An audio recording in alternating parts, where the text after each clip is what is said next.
Hey everyone, Decent Eddie here. It's Tuesday, May 20th, 2025. Like I said yesterday, going forward until the end of the NBA championships, I'm going to roll the NBA playoffs and WNBA together into a WNBA stew or pie or whatever. It's going to be a few days yet until we have a thicker slate of games with the WNBA on the daily, and with only 4 teams left in the NBA, it's probably the best way to publish content, in my opinion. I got my first loss last night with the WNBA, and as strange as it might sound, I'm good with it. As when it happened, I guess 3 or 4 times with the NBA during the regular season, when my numbers get cooked really hot, when I'm hitting a lot of stuff like all in a row, there's going to be a fall. So there's no telling how long the fall will be or when it'll happen, but when it happens, I'm glad that it does.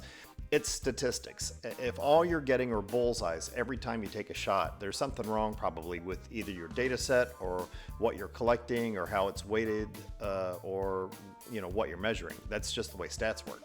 My picks are based on data, and I give you my picks hours before tip-off so you can do your own research. And remember, I always suggest that you check matchup news and injury reports before placing any bets. Data alone can't read sports news and injury reports. That's up to you. My mission is to help beginners and those who've had some bad luck make informed picks. My data set focuses on moneyline picks, and my commentary can be used on against the spread bets, sometimes over under, but my data really isn't optimized for that. So remember, when you're betting against the spread or on the over under, you're hoping that a team or both teams under or overperform against a set of expectations. And the data that I got, that reflects actual past performances, not expectations. There haven't been enough games yet to say anything of value in particular about what's a confident pick or suboptimal or a dangerous pick. It's still going to be a couple more days for that to be sifted out. It's going to be this way at the start of any season for any sport. But I do have data, just like yesterday, and I do have picks. First, it's Dream versus Fever. Fever get the Decent Eddie number here with a 6.1 differential. If this were the NBA, I would be saying that this is on the high side of suboptimal, but it's not. I have no clue what this number means, except that my number says that it's Fever. So Fever should win the game and are a good moneyline possibility. Fever do have an A currently in the Decent Eddie grades. Dream have a C+. That doesn't mean much this early, but there it is. Writers that I've read are saying that Fever should run away with it, and that Dream hasn't had any time yet to form any chemistry with their new acquisitions on their team. Overall, it looks like Fever should not only win, but probably cover the -7 against the spread that they're getting. I agree with that sentiment for the most part. I've got to take Fever on the money line for the data. I'll probably also take the -7 against the spread for the Fever as well. Next, it's Aces versus the Sun. The freaking Sun! It's a 2.65 differential favoring the Aces in my data. Sun have a Decent Eddie grade of a C. Aces have a B+ for what it's worth. Evidently, this is a rebuilding year for the Sun. I wouldn't have known that, but I've read where just about everyone and their dog are giving the Sun no chance against the Aces. The sports books have moved the line from last night even further in the Aces' favor. I'm seeing them as a 13.5 or 14-point favorite right now. That might change again. Not knowing anything about anything when it comes to WNBA, 13.5 points scares me a little. I mean, maybe, I don't know. I'm taking the Aces on the money line for the data. If I can adjust the spread on a platform, if I'm able to do that, depending on the platform that I use, I might take them at like -10 against the spread, but that's me because I'm a scaredy cat. Now, on to the NBA playoffs. It's Timberwolves versus the Thunder. Thunder get a suboptimal pick with a 5.567 differential, meaning about a 67% chance for the Thunder to win. Thunder were dominant during the season. As the playoffs wore on, some dents started to appear in their armor, like against the Nuggets, for example. In the regular season, these two tied at 2 apiece versus each other. In my data set, Thunder is better at everything on the sheet.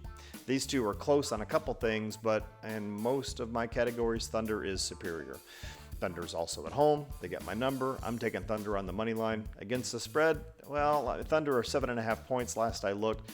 Timberwolves have been impressive, though. I mean, they've done really well, and they've had a little bit of extra rest. But is it too much rest? Maybe, maybe not. I am considering taking the Thunder against the spread, though, and not the Timberwolves. But you be sure to do your reading to see how you feel on that one. All right, quick recap.